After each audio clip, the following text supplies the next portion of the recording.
You know, as a parent, sometimes do I always like my kids? No. I mean, sometimes they're kind of annoying, but... It's hard, man. You know, and with that, I can't remember what I was thinking when you were asking one of the questions, but I just love, too, that I get to walk alongside other people's kids because other people are doing that for my kids. Right.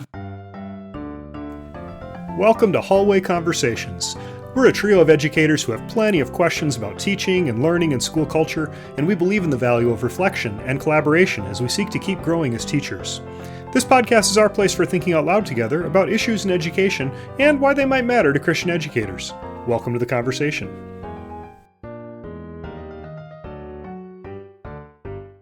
Hello everyone, welcome to the 86th episode of Hallway Conversations. My name's Matt Beamers. I'm Abby DeGroat. And I'm Dave Mulder. Friends, we're always looking for topics of conversation and feedback, so please email us or send us a recording of your question to hallwayconvospod@gmail.com. That's hallwayconvospod@gmail.com. We're looking for relevant and timely ideas, so please let us know if you have a show topic ruminating around in your head. Dave and Abby were recording this in February, and last time we met, we reflected on the February doldrums. We shared some personal stories and potential strategies for parents and teachers on how to survive the shortest but longest month ever, and most importantly, we learned that cold beef can prevent ice from melting. That's right, baby. Which was my big takeaway from the February doldrums. Well, we aren't necessarily going to continue talking about February doldrums. We want to build a little on that today and talk a little bit about young people and mental health. And so we invited our friend, Dr. Tara Boer, to join us. Friends, some of you might listen to this with your teacher hat on, others with a friend hat on, others as a parent, and others might just be reflecting on your own journey. Tara, thanks for joining us today. Yeah, thanks for having me. A few things about Tara. Tara has spent the last 15 years serving children and families as a practicing social worker and licensed therapist. She currently teaches social work students at Dordt University and finds it important to share the many ways that her professional and personal experiences can shape the way we love, serve, and experience God's goodness in a broken world. She is well loved and supported by her husband Scott, and together they're raising 4 spirited children. I love that description. It's a very, very good word. I will add to that Tara is highly respected and highly regarded by our students, faculty, and the larger community. Tara speaks to a variety of audiences, and we encourage you to consider inviting her to come and speak to your community, as she enjoys spending time in the community sharing knowledge, skills, and best practices about trauma, mental health issues, and family problems. Examples of past community and organization speaking, as well as educational presentations speaking about trauma-informed care, neurobiology of trauma and brain science, child sexual abuse and sexual assault, joy, shame, and vulnerability, and children's mental health, and evidence-based interventions for case. We'll ask Tara about her website a little later in the show, but you can find more information about her and her work at drtaraboer.com. That's drtaraboer.com, and Dave will leave a link in the show notes where you can access it there. Yeah.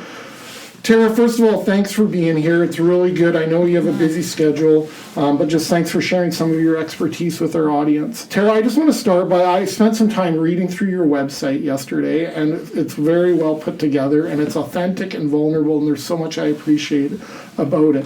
But as I read it, I want to be honest and say that I found myself experiencing 2 emotions going through your website. I felt, first of all, somewhat overwhelmed by the intensity of the topics that you talk about and that you deal with in your work. And I also felt immense gratitude that you are willing to do the work, because I feel like you do the work on behalf of the community. So I felt this intensity and deep, deep gratitude. And as I reflected on those emotions, I found myself wondering, what drew you to work that you knew would be so intense, and what sustains you in that? I guess maybe another way is like, why do such hard things when you can do almost anything else? And I don't say that facetiously. Like what draws you to that? Can you just talk about that a bit? Yeah, I think as a child, I had just a great amount of empathy for people naturally, and that was just part of my personality. And I also grew up in a home where, there was some fighting. I had divorced parents and grew up in a small Christian school and felt, you know what, I'm the only kid in my whole school that has divorced parents. Now, certainly that probably wasn't true. It might have been, but but it felt very isolating at the time. Yeah. But God really did a good work in me during that time, strengthening just my resolve and my character. and just put a beautiful amount of people around me to support me during that time, and was really shielded and protected from that particular adversity. And so, moving forward, I had great role models of people who were also in social work. I remember my cousin, Amy Keahi. She's now a director of a nonprofit here in town, Atlas of Sioux Center. And she told me, I work as a social worker, I get paid to help people. And I thought, that sounds awesome. And so I really never looked back after that. And it's been just a fun, rewarding a career. Tara, what sort of is it the helping people that sustains you? Because like I said, you're dealing with such intense topics, and so I don't know, how do you enter into that, or what allows you to sort of have to do that good work, important work? Yeah, I think I always say we get to see people get well, and we get to be a part of that journey with them, that they trust us, and we have that privilege of hearing their story and walking alongside them during some of the harder times of their life. And so I always say that it does suck sometimes, and it's hard, and I get sad too, and certainly affected by the work, and actually be concerned if we weren't. But yeah, we get to see them get well. We get to facilitate change at all levels and help other people help them too. And so that's what's energizing, I think. That's what's sustaining about it. Yeah. So when I was a kid and I would complain about very simple things, I can remember my mom or dad muttering that kids today had it so easy. And it used to drive me crazy. And now on my really bad and grumpy days, I find myself muttering, kids today have it so easy. And I know that's not true. So I kind of kick myself when I mutter that. Can you just give some insight from your work? What does make life hard for kids today, and what can we do as adults to make it less hard, if I can say that? Yeah, I think it's a different easy and it's a different hard than what generations had to deal with long ago. As far as physical labor, long days, and worrying about the farm and just things that our kids just largely don't have to worry about, but instead they're worrying about, what college they're going to freshman year of high school, and they're worrying about the activities that they're in, and if they're going to make the team, and how good their peers are doing at things. And of course, we can't not mention social media, right? And that is the grand question that I get asked all the time. Is it social media? And largely the literature says social media is both risky and protective in different scenarios. And so, it's a, sometimes an over-involvement. It's parents trying to stay afloat and pay the bills in today's world. And it's so layered in so many ways. It's really hard to identify why it's so hard for them.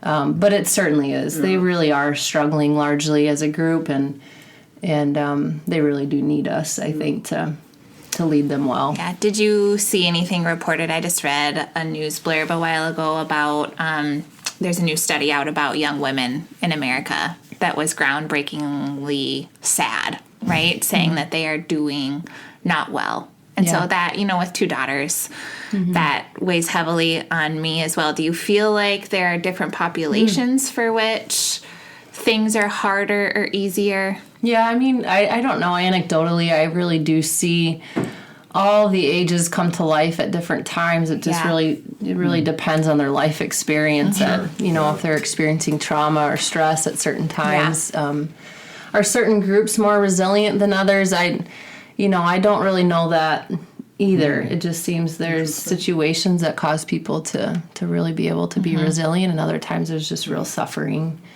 So, but I would say, if you would talk about young women, anxiety tends to hit them higher and more frequently, especially as they enter young adulthood. So, Terry, we get asked about social media a lot. I think we feel it as parents. We feel it as professors.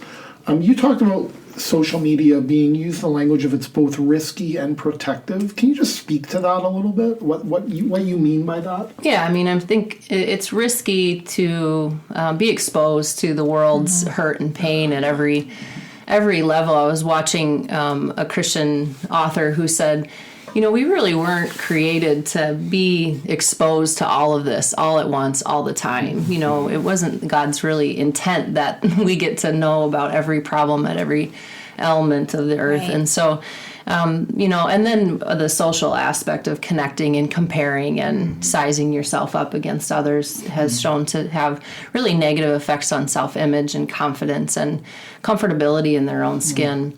But also, it provides a neat opportunity for people to connect and build relationships, which is some of the most neurobiologically foundational parts of healing and wholeness is community. Yeah. And so those aspects of it can be incredibly redeeming, both for the older population as well as children. And so with the right boundaries and respect for media, I think it can be done well. It just isn't always naturally that way. Well, that's one of my big wonders around social media, too, is just that idea of, like, how do we put better boundaries in place? And, I mean, I'm an ed tech guy, and I love social media for my own professional work and things like that. But I've thought that more times, right? Man, to put that in the hands of a 13-year-old, you hand them a phone, and the whole world is open to them, and then they're so encouraged and nudged by the way the technology works to keep sharing more and more. And it's like, unless we are really wise about walking alongside kids in that, I think that's hard. So do you see that in the work that you do too? Like, what are some maybe success strategies that parents or teachers could have for how do you walk alongside kids well? Yeah. Well, I think in terms of social media, they're obviously rewarded by the interaction itself, right? Yeah, and right. so they need other elements to have that dopamine and that levels of good hormones, real relationships, life interaction. Yeah. So their brains really need to be molded in a very holistic way. So certainly the boundaries we put in place. Yes, this is a chemically really rewarding activity for you to engage in this behavior. So also are empathy and gratitude activities and crossing things off your list and competing in sports and all those exercise things. Exercise and all those good things are great things to balance. So I think that's really all I'm going to say about that. That's great. No, Tara, one of the things, like when I talk to parents or I talk to teachers, you mentioned earlier, hey, like anxiety is a real thing for many of our students. So we suspect or even assume that many of our students struggle with anxiety or trauma. But on the other hand, we aren't sure. Like we just, we see them. What are some things that as teachers or even as parents we can sort of pay attention to that might be signs of anxiety or trauma? Like, is there because like I said, I never want to assume that students do struggle with anxiety, but I also don't want to be like, well, they seem fine, so they must be fine. So I don't know. Can you speak to that a little bit? Yeah, I mean, it is important, I think, to be able to discern between stress, which is relatively healthy and adaptive, that we have a fair amount of stress. If we didn't have stress, we wouldn't get out of our bed in the mornings, neither would our kids. If they didn't have the stress of a spelling test, they wouldn't study for it. And so there are, adaptive elements to stress. So when we move into that anxiety category, it's really when our stress doesn't turn off once the event is over. So we take that spelling test and we remain really hypervigilant, really aroused. Our body just won't calm down. And so what you'll be looking for in your kids are you'll have the pleasers, so the ones that do everything perfectly all the time and cross off everything on their list, tick every box, and you're thinking this student is the best, right? Because they are. That did not describe me. I was not that kid. Right. Well, I mean, they are your favorites because they're doing awesome, and they listen, and they nod, and they're easy. But sometimes under that layer is but if I don't, then what? And it's just that dread. So then you have that group, but then you have the overstimulated group that has, just constantly stimulated by activity, by relationships, by people. Lights and noises that can point to a sensory issue, which leads to anxiety sometimes in your younger children. And any type in terms of trauma, if they're feeling inattentive, they're kind of going off in their own little world. We call that dissociating. Sometimes they're sleepy because they're not sleeping very well at night. those types of things. They'll say, I'm really tired, although my 7-year-old just told me, Mom, I'm so tired this morning. And so one day he said he was actually sick. So we get the call, from school that he's sick. Well, we don't want you puking everywhere. Well, then we get him home and he says, no, actually, I just really tired and I wanted to go home. And I said, so no wonder why your teachers have such a hard time knowing what to do. These kids, they lie to you. I mean, he brought his teacher to the front office and he had her convinced, I'm really sick. So Relatable. Totally relatable. Yeah. I just want to go home and take a nap. I know. Too bad we can't do that anymore. Anyways, those kids are hard on themselves. They can be really critical of themselves and not really have a lot of grace for themselves or others. And really, there's that externalizing group. So then you have a group that everything ticks them off. Everybody's saying things that are against them. You'll hear an event, you'll have 3 people talk about it, but the one kid that talks about it is a completely different story, and that is their reality. They really did perceive that event played out as they saw it, right? Yeah. And that's really because trauma has the capacity, anxiety has the capacity to really change our filter of how we experience the world and relationships.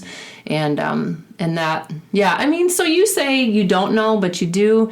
Most of the time I think people do kind of know, like, something's up with this kid. It's a little more than what I'm noticing the other kids, and certainly if they're having panic attacks and, needing to go home, then that's a big deal. But can I just follow up on that? Because I do think, like, you have this sense, right? Like, all is not well. Something is not right here. But I've also talked to parents and teachers so they notice that.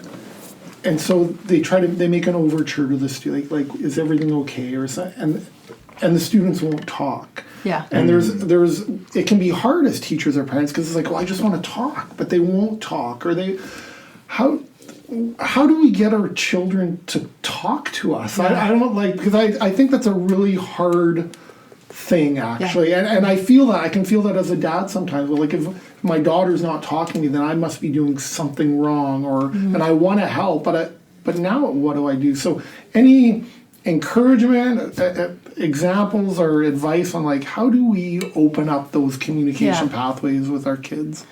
Yeah, I mean, developmentally, when you're talking about teenagers, it's pretty normal that they kind of push you away and would actually rather talk to their friends than you. And if I had an encouragement, I'd say don't take that personally. They're really, trying to use other resources, which in the long run is good. We don't want them to call us when they're 28 and, sad. Like, they need to find, I guess we do maybe. Maybe we do a little bit. As moms, I still kind of secretly want that. But in the long run, we want them to be able to. We want them also to have other people. Right. So, I mean, it's okay. But, you said you asked. So, if in terms of the question, I don't think I would ask a question. I would just tell them what I notice. Okay. So, I would say, I noticed you seem a little down today, or I noticed that you're an extra sleepy today. So I would just say what I noticed instead of asking questions. Because, when you ask questions, especially if it's closed, they're going to say, good, yes, fine, yes, no. They're just going to do that, right? Yeah. So if you're going to ask a question, which sometimes is appropriate, then you can say, use an open question. So, what's going on today with you? Or, how are things going? But, like, if you say, is something wrong, they'll just say no. Yeah. I'm fine. I'm fine. Yeah. And with that, I really like scaling questions. So on a scale of 1 to 10, and you could do this for your whole class, you could do it just for this kid, but 10 being, this is the best day ever, we're going on vacation tomorrow. 0 is we're having our 75th snow day and my mom is really crabby, right? So some sort of check-in. Right. Yep. And then they have to give you a number. Yeah. So I like that a lot because then they just have to give you something. Yeah. And then if you say I'm a 5 today, then you can say, what could we do to make it a 7 or 8? How could we get that number up for you? Yeah. And then all of a sudden they're describing behaviors or situations that might improve their mood and so I like those tangible aspects. Yeah. Tara, you come talk to my education students every year. You have for a while. And you often talk about when I'm trying to get my senior education students ready to student teach and go out into the world, we talk a lot about what kinds of students will you have to be aware of and what kinds of things will you need to know. And you use the term kids from hard places. Can you talk about that a little bit and maybe what advice you give to my students for teaching and serving those students? Yeah, Kids from Hard Places was really coined by Dr. Karen Purvis, who is the director of child development at Texas Christian University. I just highly admire her. She's now passed away, but has done just a beautiful job of getting in the trenches, doing research with kids and trauma, foster care, and things like that. And so I always give her credit from that phrase. But it is a beautiful way to describe just the situations that some kids are at. Yeah. And you had asked about what we can do. I mean, if you're in a classroom setting, and even in our homes, what I appreciate and think is one of the biggest factors of resilience for kids and relationships is really empathy. When kids and relationships and people are able to have empathy for others and can see themselves and others, it seems like their relationships go better. They can reciprocate affection in appropriate ways. They can receive affection, which are all signs of a secure attachment and just really, healthy, connected living. We just had a situation with my 7-year-old, and we were putting him to bed, and he was fretting over something. And Jason, my husband, came down and told him a childhood story that he had gone through, a nearly identical. It was like a switch. Right? That empathy, right? That's really powerful. Yeah, so anytime you can create a culture of empathy in the environment that you're leading, I think is just so wonderful to lay the groundwork for ongoing discussion about hard things, about hard situations. Kids are less judgmental, they're less hurtful with their words, they're more forgiving. They express themselves more appropriately. And so, I mean, that's mostly anecdotally, but empathy is a soft skill. It's an emotional intelligence, dimension that can really be improved with training, So when we focus on that, I talk to your students, I say, just have empathy for your kids, teach them to have empathy for each other. And there's all kinds of activities you can do for that. Have them watch a movie, ask them what those people think or feel in that movie or in that clip. I talk about Name It to Tame It. That is Dr. Daniel Siegel. He wrote a book with Tina Payne Bryson. It's called The Whole Brain Child. I really recommend that book because he does a really good job of giving very concrete indicators of how we help kids become integrated in their brain. And one of them is when we're overwhelmed with the emotions in our brain and just kind of flooded by them, one of the things we can do is integrate language in that time or teach our brain to make that connection between what we call the downstairs brain of our emotion and the upstairs brain of our prefrontal cortex. And when that integration happens, we become more regulated. And so there's activities where you can, called Name It to Tame It, helping them tell their story.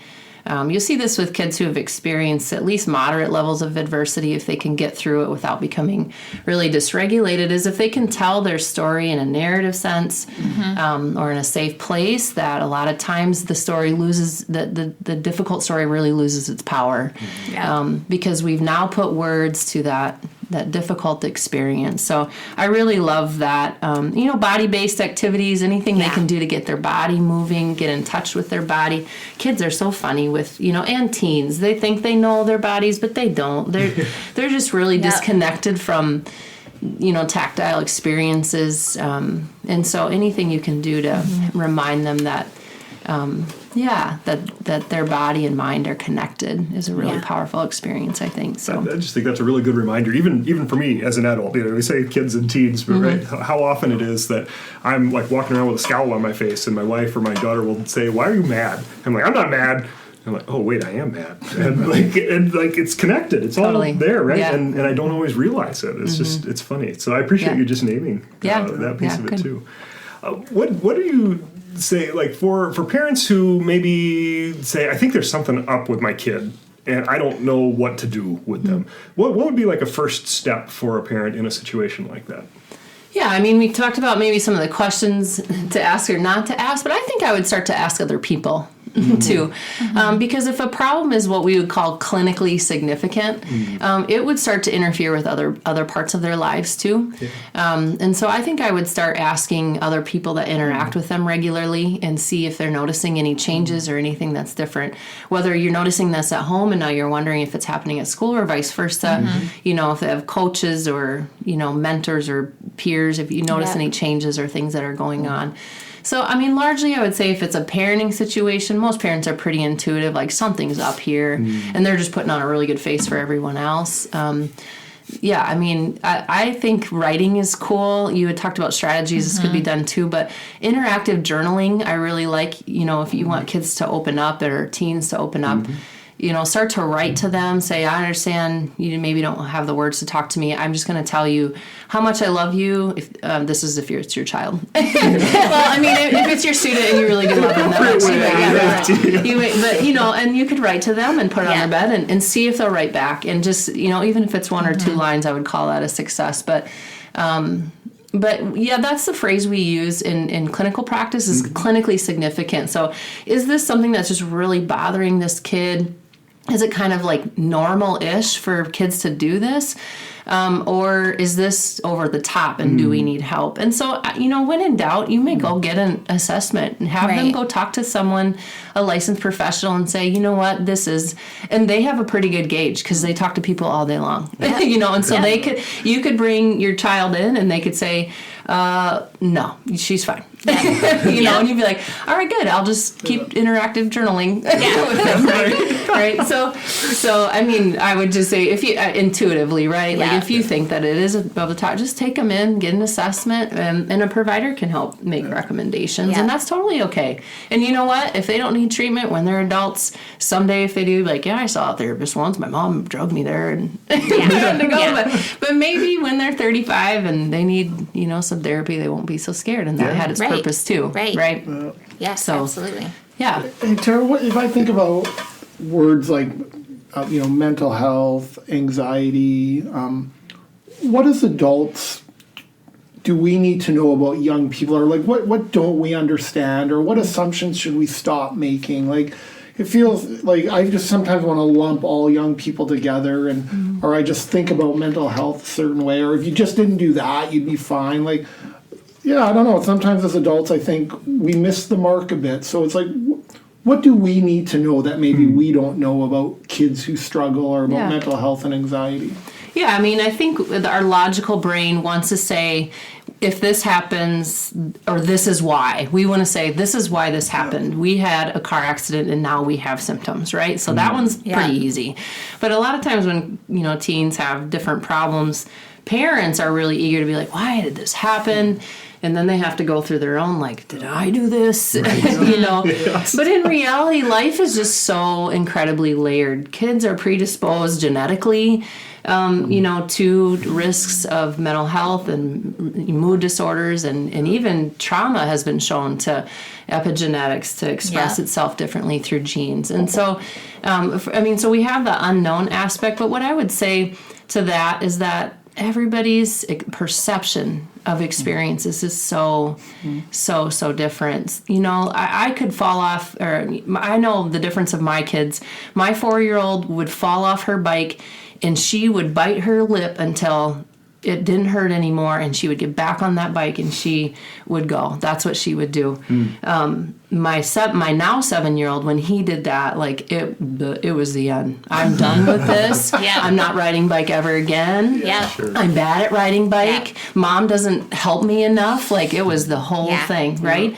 And it was all about the perception of themselves, their perception of the world. Right. And that is so layered and nuanced. And so that should really give us all empathy for, my parents were divorced. I got through it. But that doesn't mean this little buddy who's going through that isn't absolutely, taken off the rails because of it, because he is just so broken by his perception of why it happened, or his sense of responsibility in the matter. We just don't know all of those thoughts and attributed beliefs about it. And so I mean, I think it's good to want to understand the origin and the manifestations of the symptoms, but we're so different, and we're created so beautifully and wonderfully, yet so complex. It's really hard to really truly understand.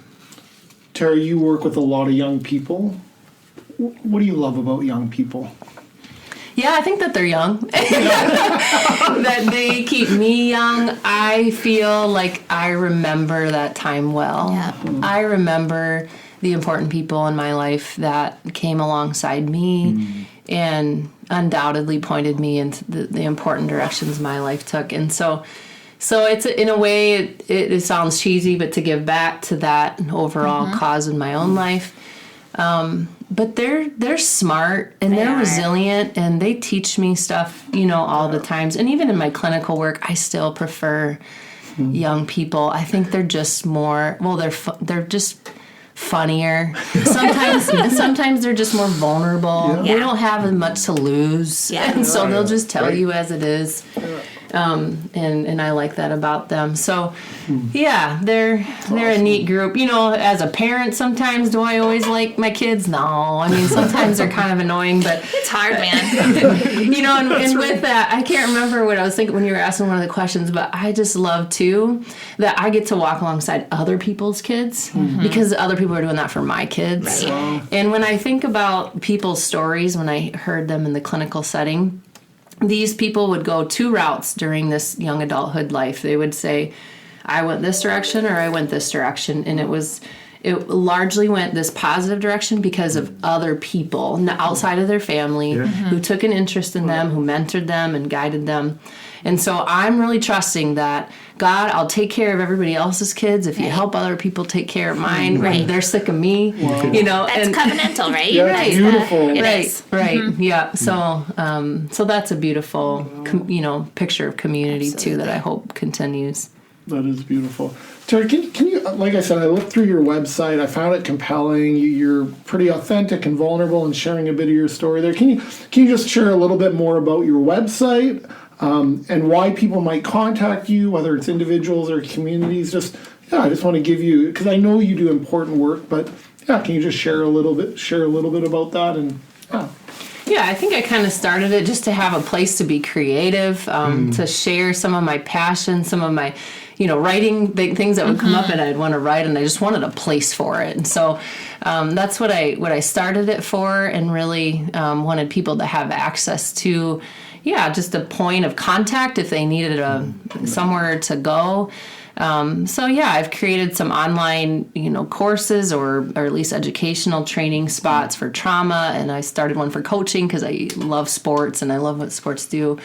And then hope to do a sexual abuse education for parents, so that or caregivers or teachers if they have children they're working with that have been abused. So I still do some private pay clinical work virtually, and that keeps me sharp, helps me remember why I love this work and keeps me on the most current, evidence-based practices. And really excited to try to offer some new things that I don't think everybody gets to do when you're in like an outpatient clinic, because you're bound by insurance and all of the bylaws of your nonprofit, and so I'm just like, well, what could I do with this, so I'm really excited to try neurofeedback remotely, and I just love to try things that God offers to open those doors. And I don't really have an agenda, just hope people are helped and open to where God leads that. So we just want to encourage our listeners. Tara's an amazing resource. So whether it's speaking to your students, whether it's speaking to your staff or faculty or community groups, to reach out to her. You can hear from the last half an hour of our time with her how blessed we are to be able to access her as a resource. And I just love that idea of you get to take care of other people's kids. I felt that as a parent when you said that. It made me reflect on my own 4 daughters, of just being like, thank God that there's other people to, because it is hard work. So thanks for that. Friends, we know that your time is valuable, and we want to thank you for joining us today for another hallway conversation. Whether it is this day, this week, this month, or this school year, we hope the Lord gives you what you stand in need of. And we want to send you from here with this blessing. So to our listeners, may the road rise up to meet you. May the wind be always at your back. May the sun shine warm upon your face. The rains fall soft upon your fields. And until we meet again, may God hold you in the palm of his hand. Have a good week, everybody, and thanks for listening. This podcast was literally dreamed up during one of our actual hallway conversations. Our music is by Ethan Mulder. Hallway Conversations is created and produced by Matt Beamers, Abby DeGroat, and Dave Mulder. Hey, we have a favor to ask of you. Would you be willing to rate this podcast or write a review in your podcast app? Or if you found this conversation interesting or helpful, would you consider sharing it on your social media? Those things really do help podcasters out, and we would be so, so grateful. Thanks for listening, friends. talk about The real Tara's deal here. dominance as a volleyball player at Western Christian. That's what this is really That's about. what this is really about. I was there. You were there. I was there. Saw it She happen. was your. Do you know that we are 1 year apart in high school? We played both the basketball together. Really?